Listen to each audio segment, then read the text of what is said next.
How to find out highest number in this one?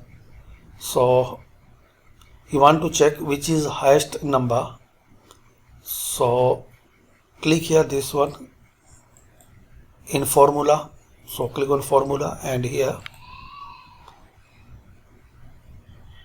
click on maximum. Just you have to select maximum and here. So and press enter. So as we can see 365 is maximum number in this column.